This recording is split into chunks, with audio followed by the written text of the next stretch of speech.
It is up to you as management, is for you to bring this person's aspirations, their dreams, their goals, their wants, their needs, and make it so that their job, your company, is somehow involved with it. Hey guys, welcome to Advanced Security. This is Security Management 101. How to promote your security guards. Alright, it's important that you understand a couple of whys. Why promotions and raises are needed, right? First of all, understand that if you give too much, they'll take advantage of you. If you give too little or nothing at all, they will say goodbye to you. You will lose a productive member of your team. Now I'm going to use the word team a lot because it is important you see everybody you have to work with as a teammate. You're part of the same soccer, football, basketball, baseball team, and your objective is to protect, report, and make some money, right? You want to make some money. It's important that you understand that when you have teams and when you're a manager, you want to consider the longevity of the employees. In order to keep your clients happy, you need consistency, quality, and growth. In order to keep a good employee, you need consistency, quality, and growth. In order for you to keep your job, consistency, quality, and growth. In order for your company to succeed, consistency, it's the same thing. It's the same thing. You all need the same thing, but for different reasons, with different motivations. As a manager, you gotta be slick, man. You gotta have some street wisdom and understand that this is just not a job for some people, and it could be more for some other people, and you can motivate, people to turn this basic job into a career. But you gotta sell security, like I said in my last security management video. You have to sell security to them. You have to be human. You have to be a psychologist. You have to be willing to train and better yourself and train and better those around you if you are management. It's not emotional, psychological IQ you need, that you should have when you're leadership. If you really want to go deep into it, I can go deep into that stuff. I think Jocko Willink is one of the best instructors out there. I even have his books, which I've read, and we're going to talk about that on the channel. Now, it is up to you as management, is for you to bring this person's aspirations, their dreams, their goals, their wants, their needs, and make it so that their job, your company, is somehow involved with it. You have 3 levels of guards. Those that work for themselves, those that work with you, and those that work for you. Those that work for you are very, very loyal. Those that work for you are ride or die. They'll be with you for years, and those are the type you need in your small company or in your growing company. So in order for you to succeed, have less headaches. Those people that work with you will make sure that you do not work 100 hours a week covering for people and getting burnt out. So you need to promote them, and there's different reasons to promote them, different ways to promote them. Sometimes it's just time, or they've been here long enough, and they're somewhat decent guards, right? Then there's merit. Oh, this person 15 minutes early, which is on time for us, and on time is late for some security companies, right? For some people. This person is an elite guard. This guy's a good guard. They're always helping out, stepping up. Achievements, goals, merit, time. You want to get all that stuff in there somehow and standardize it. Now, every post is not the same, but for the most part, the core stuff is still exactly the same. You need professionalism, customer service, and safety. Communication there, obviously. You need those 4 things.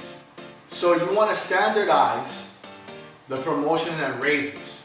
And then if you cannot give a promotion, you want to find a way to give a raise. If you cannot give a raise, you want to find a way to make your employees or teammates situation a little bit more comfortable. You got to find something that bumps up their living standards, that bumps up their morale, that bumps up them in general. you have to be creative.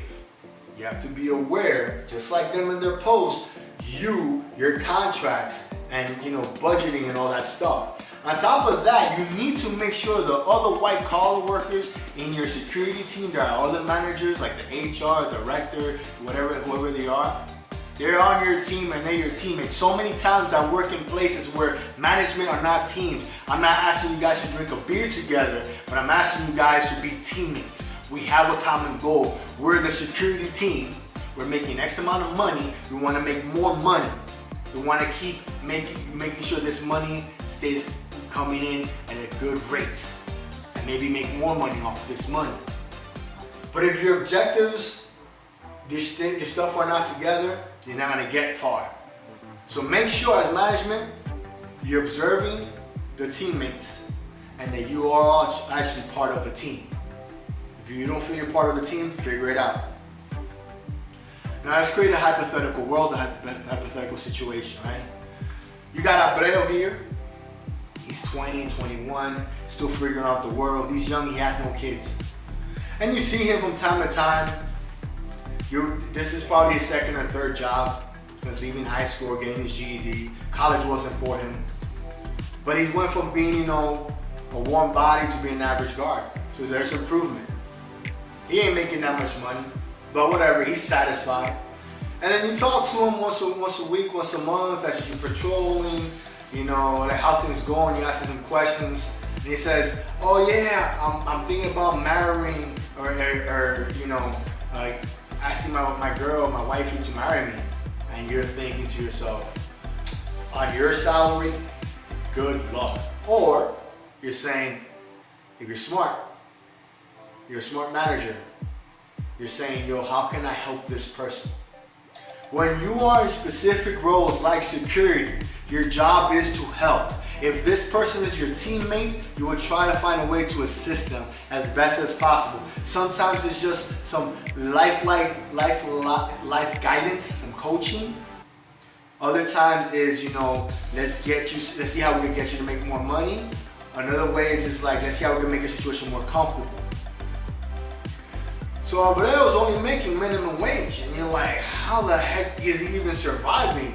And then I know he don't have another job because this is all he does, He works from Wednesday to Sunday, 10-hour shifts, making minimum wage with some overtime because the 10-hour shifts 5 days a week. How can I bring his goals, his dreams, his aspirations, and bring it together with the company? Because if I don't, I will lose this guy. His productivity will drop. He eventually will feel that he's up against the wall and he has to figure something out. But if you standardize the way you do things as a manager and you're doing your job correctly, which a lot of managers don't, you'll see this as an opportunity to get this guy from working for himself to working for you, which is very important for longevity of your company. How do you do that? Remember, this is hypothetical. I'm trying to get you guys to think creatively here as manager, right? Abreu works Wednesday to Sunday. He does 10-hour shifts. He gets a little bit of overtime. But there is a job opening up for whatever reason, Monday to Friday, 7 to 3. It's open up 7 to 3. Because the guard there is not performing, and you need somebody that's capable like Abreu to take that position. You outweigh your thing and tell them, damn, this spot might pay 50 cents less, or it might not have any overtime. But Abreu is going to eventually think about, he's not making enough money, he wants to start a family, he got to get out of here. How can I keep Abreu? Keep this guy in the team. Tell Abreu, look man, I'm happy that you're planning on getting married and you might want to buy a ring or whatever. You might want to think about inflation and the economical situation, and he might not even start thinking about that yet. But you planted the seed, and you tell him like, look, we have a contract coming up in a couple of weeks. That's Monday to Friday, 7 to 3. But there's no overtime. Would you be interested? Oh, there's no overtime, man. I don't know, bro. Like, I need to make some amount of money. blah, blah, blah. You tell them like, look, Abreu, I understand you're comfortable here, but you're maxed out. We can't pay you anymore here. And you want to start a family. So take some time, take a week or two. I'll be back here in 2 weeks and think about what I'm about to tell you. If you take this gig that doesn't have any overtime, it will open up so you can work other jobs or go to school. You can go to school night classes and have a second job on the weekends with us, with another company. If you want a family, I'm talking to you as a man with a family. I understand the situation, and I'm older than you and I've been in security longer. You might want to consider this. You might even want to talk to her about it. Talk to your family about it. It is important that you are aware of your options because you always have options. And I want your number one option is to be with us and work with us to make money so we can all be happy. Try and just take your dreams and our objectives and bring it together, Abreu. So think about it. You just got somebody on your team. If Abreu is really thinking about being a protector and a provider for a family, you might just got that guy from working only with your company for 15 months to being with you for like 10 years. Because you humanized the position. You saw him as a person in need, as a young guy who needed some guidance, and you did the right thing. Other people would have been like, yo, let me be evil and let me exploit this kid. And then but you as management, you have to be human and you have to be aware of your options and see how you can make things happen. We all go through different phases in our lives. When you have kids, things are hectic, especially when they're just newborns, right? You're not sleeping, or let's say you had a death in the family. As management, you have to be aware of these things. As management, you have to be aware. It's just not about the performance in the workplace. It's about what phase of their life they're in. If this guy wants to get married, he might want to get a ring. Depending on their economical situation, they might have a wedding. Maybe only 20 people, 50 people, who knows, right? But he's gonna start thinking about money and how can he make that money, and it's probably not that job he has currently with you guys.